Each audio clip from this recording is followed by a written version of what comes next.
Hello guys, from today onwards we'll be starting a new series on ECG and this will be the first video. இன்னைக்கு வந்து நம்ம basics of ECG மட்டும் பார்க்க போறோம். So basics of ECG ல we'll be separating it into 5 different topics and we'll be seeing it. Okay.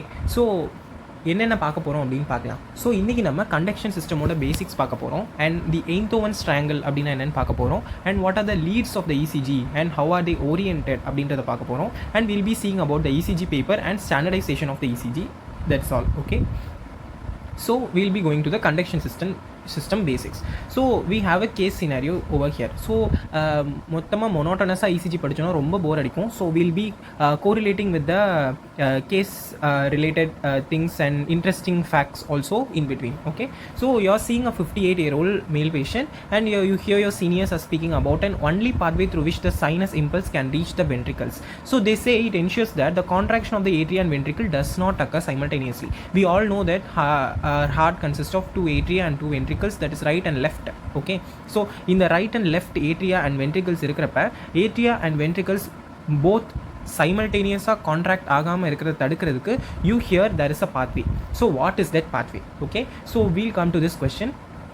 Before that we'll see the conduction system of the heart. So how it is oriented அப்படின்றதை இப்போ நம்ம பார்க்க போகிறோம். So what is the conduction system of the heart? Conduction system of the heart is the basic of the electrical impulse. Okay, இதில் தான் வந்து electrical impulse ஹார்ட்டில் travel ஆக போகுது ஒரு ஒயர் மாதிரி. ஓகேங்களா, ஸோ ஒயர் யூஸ் பண்ணுறோம்ல, இட் இஸ் த கண்டக்டர்னு சொல்கிறோம்ல, லைக் தட் எக்ஸைட்டேட்டரி டிஷ்யூ நம்ம ஹார்ட்டில் எங்கெல்லாம் இருக்கோ அதை நம்ம கண்டக்டிங் சிஸ்டம் ஆஃப் ஹார்ட்னு சொல்லுவோம். So what is the conducting system of heart? First we are seeing the sinus node. So sinus node அப்படிங்கிறது it is the origin of the cardiac impulse and what we are calling it the pacemaker of the heart. ஓகேவா, ஏன் பேஸ் மேக்கர்னு சொல்கிறோம்? Because it has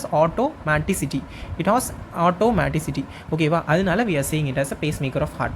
okay, next இதோடைய location என்ன அப்படின்றது, it is very easy. It is at the entrance of the superior vena cava, okay va, or at the junction of the superior vena cava to the right atrium அப்படின்னு சொல்லலாம். So அந்த இடத்துல இருக்குது அப்படின்னு சொல்கிறாங்க. Next we are seeing the atria. What is this atria? Atria nothing but they are very very very thin layer of muscle. ஓகேவா, thin layer of muscle. இதில் வந்து என்ன இருக்கும்? they conduct the sinus impulse directly to the atrioventricular node, that is AV node. ஓகேவா, so atrial contraction also happens because it is an active process. So atrial contraction also happens upon the arrival of the impulse from the sinus node. So atrial கான்ட்ராக்ஷன்னால தான் additional blood வந்து the last phase of the filling phase இருக்குல்ல, ventricular ஃபில்லிங்கில் last phase இருக்கு இல்லையா, அந்த phase வந்து it is because of this atrial kick only. ஓகேவா, சரி. Next AV node. ஏவி நோட்னா என்ன? ஏவி நோட்னா atrioventricular node. It is the only pathway through which the sinus impulse can reach the ventricles. ஓகேவா, இது வந்து எங்கே இருக்கும் அப்படின்னு பார்த்தீங்கன்னா, it is at the floor of the right atrium அப்படின்றது இம்பார்ட்டன்ட். ஓகேவா, adjacent to the ventricular septum. சரி, ஓகே, இதோடைய வேலை என்ன அப்படின்னு பார்த்தீங்கன்னா, இப்போ இங்கேருந்து நிறைய பாத்வேஸ் மூலமா உங்களுக்கு இம்பல்ஸ் வந்துகிட்டே இருக்கும். ஸோ இந்த இம்பல்ஸ் எல்லாத்தையுமே தடுத்து நிறுத்தும். ஃபஸ்ட்டு போதும், ஃபாஸ்ட்டாக வராத, நில்லு அப்படின்னு சொல்கிறது. It slows down the conduction of the sinus impulse to the ventricles. So slow பண்ணுறதுனால என்ன ஆகுது அப்படின்னு பார்த்தீங்கன்னா, கான்ட்ராக்ஷன் ஆஃப் த ஏட்ரியாவும் கான்ட்ராக்ஷன் ஆஃப் த வென்ட்ரிகுலும் வந்து சைமல்டேனியஸாக நடக்காது. So that we can have a better cardiac output. ஓகேவா, so that is the function of the atrioventricular node. சரி, ஓகே, இப்போ அந்த கொஸ்டினுக்கு உங்களுக்கு ஆன்சர் என்னன்னு தெரிஞ்சிருக்கும்னு நினைக்கிறேன். Next we have the bundle of His. From here the electrical impulses are conducted to the bundle of His and they quickly divide into this right bundle branch and left bundle branch. So right bundle branch இருக்கு இல்லையா, அது டைரக்டா it will give to the Purkinje fibers. It is a long system and it gives to the Purkinje fibers and Purkinje fibers are scattered over this right ventricle. Okay va, right ventricle has a greater muscle mass. Okay, both the ventricles have greater muscle mass. Okay va, சரி. இப்போ left anterior fascicle, that is left bundle branch gives the impulse to three things: left anterior fascicle, left posterior fascicle and mid septal branch. Okay va, or mid septal fascicle. Okay va, so இந்த mid septal fascicle, left anterior fascicle and left posterior fascicle இருக்கு. இதுல இருந்து இது எல்லாமே conduction எங்க பண்ணும் அப்படின்னு பார்த்தீங்கன்னா Purkinje fibers தான். and they also at last terminate at the ventricles only. ஓகேவா, எங்க இருக்கும் Purkinje fibers அப்படின்றது ஒரு question. ஓகேவா, எங்க இருக்கும்? எண்டோகார்டியம்ல இருக்கும். So okay, they are present in the endocardium, network of fibers within the endocardium of both the ventricles. ஓகேவா, so they spread the impulse directly to the myocardium and cause both ventricles to contract in synchrony. And already we have told என்னென்ன muscles of the ventricles are the thickest structure in the heart.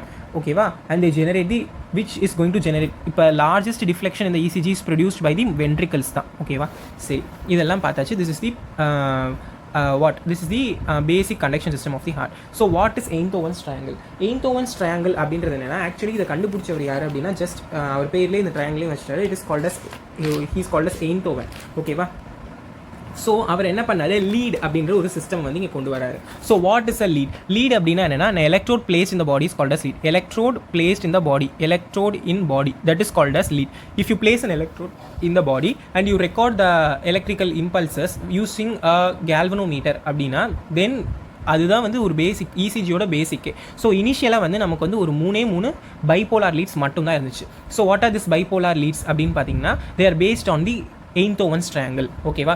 So இவங்க bipolar leads அப்படின்னா இப்போ they'll have 2 points. Okay, இந்த 2 பாயிண்ட்டுக்கும் நடுவில் உங்களுக்கு வந்து potential difference எவ்வளோ இருக்குது அப்படிங்கிறத சொல்கிறது தான் உங்களுக்கு வந்து என்னென்னு சொல்கிறோம், this is called as bipolar leads. ஓகேவா? சரி, இப்போ இதில் அவர் 3 லீட் கொண்டு வந்தார். First lead 1 is connected between left arm and the right arm. So left ஆர்மில் வந்து you have the positive left arm you have the positive potential like positive terminal, and the right arm you have the negative terminal. அதே மாதிரியே lead 2ல என்ன இருக்கும் அப்படின்னு பார்த்தீங்கன்னா positive terminal is connected to the left foot. ஓகேவா? And negative terminal is connected to the right arm. அதே மாதிரியே லீட் 3 இருக்குது. லீட் 3யும் அதே மாதிரியே left foot first positive terminal is connected to the left foot and the negative terminal is connected to the left arm. ஓகேவா? So இது எல்லாத்தையும் நீங்கள் ஒன்றா சேர்த்து பார்த்தீங்கன்னா you will get a triangle like this is called as lead 1, 2 and 3. And இந்த positive and negative டெர்மினல்ஸ்க்கு நடுவில் இருக்கிற பொட்டன்ஷியல் டிஃபரன்ஷை மட்டும்தான் இதால் மெஷர் பண்ண முடிஞ்சுது. ஓகேவா? ஸோ இதில் ஒரு லேக் இருக்குது. என்னன்னு பாருங்கள், இந்த 2 பாயிண்ட்டுக்கு நடுவில் பொட்டன்ஷியல் டிஃபரன்ஸ் இருந்துச்சுன்னா மட்டும் தான் கண்டுபிடிக்க முடிஞ்சே தவிர ஒரு ஸ்பெசிஃபிக் பாயிண்டில் பொட்டன்ஷியல் டிஃபரன்ஸ் எவ்வளோ இருக்கும் இல்லை அப்படின்னா அங்கே எலக்ட்ரிக்கல் ஆக்டிவிட்டி என்ன நடக்குது அப்படிங்கிறது இதால் சொல்ல முடியல. ஸோ அதனால தான் அடுத்து வந்தவங்க லைக் வில்சன் கோல்பர்கர் அப்படின்றவங்க ஒரு பர்டிகுலர் பாயிண்ட்ல வந்து எவ்வளோ வந்து எலக்ட்ரிக்கல் இம்பல்ஸ் இருக்கும் அப்படிங்கிறத கண்டுபிடிக்கிறதுக்கு இன்னும் 2 லீட்ஸை இன்ட்ரடியூஸ் பண்ணுறாங்க. The first one is going to be the augmented leads. ஓகேவா? ஆக்மெண்டட் லீட்ஸ் அப்படின்னு கொண்டு வராங்க. ரெண்டாவது வந்து they have the chest leads. ஓகேவா? Or unipolar leads, unipolar chest leads or unipolar leads அப்படின்னு கொண்டு வராங்க. So unipolar leads and chest leads அப்படின்றத அவங்க புதுசாக கொண்டு வராங்க. இதோடைய தியரிலாம் வந்து ரொம்ப கஷ்டமாக இருக்கும். But will just remember this AVR, AVL and AVF இந்த மூணுமே வந்து these are nothing but these are the augmented leads. Okay, so what are the leads of ECG அப்படின்னு பார்த்தா ஃபர்ஸ்ட் செஸ் லீட்ஸ் பார்ப்போம். செஸ் லீட்ஸ் எங்கெங்கெல்லாம் வைக்கணும்? V1, V2, V3, V4, V5 ன்னு 6 chest leads இருக்கு. So V1 should be kept at the 4th intercostal space. See 4th intercostal space to the right of the sternum, and V2 at the left of the sternum at the same 4th intercostal space, and they are going to view the septum of the heart.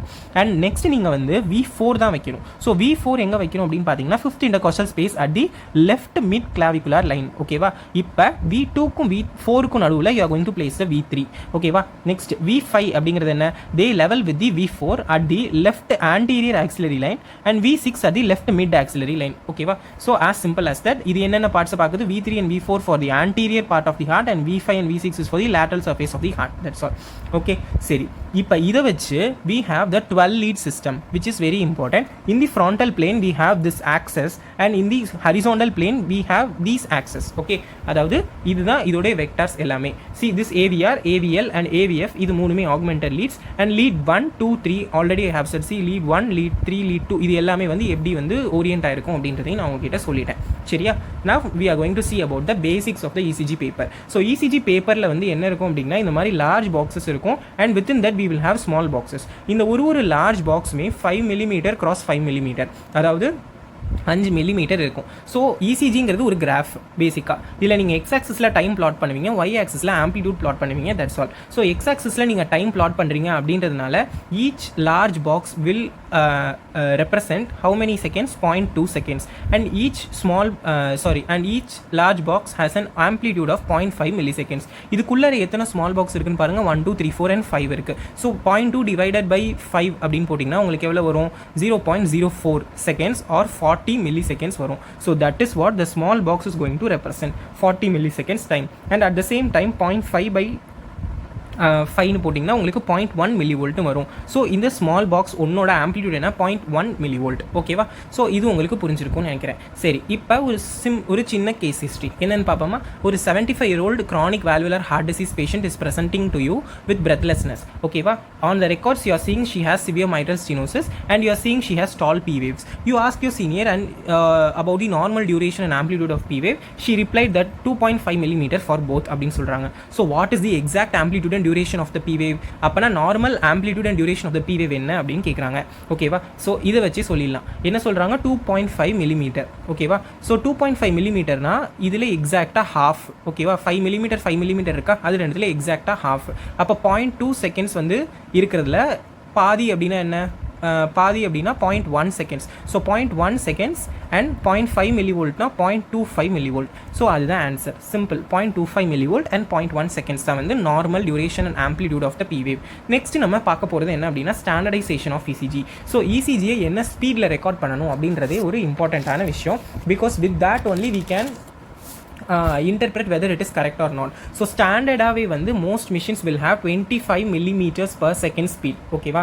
In quite very few machines la வந்து there is an additional provision for recording at like 10 millimeter per second la வந்து record பண்றதுக்கு provision இருக்கும். Okay va?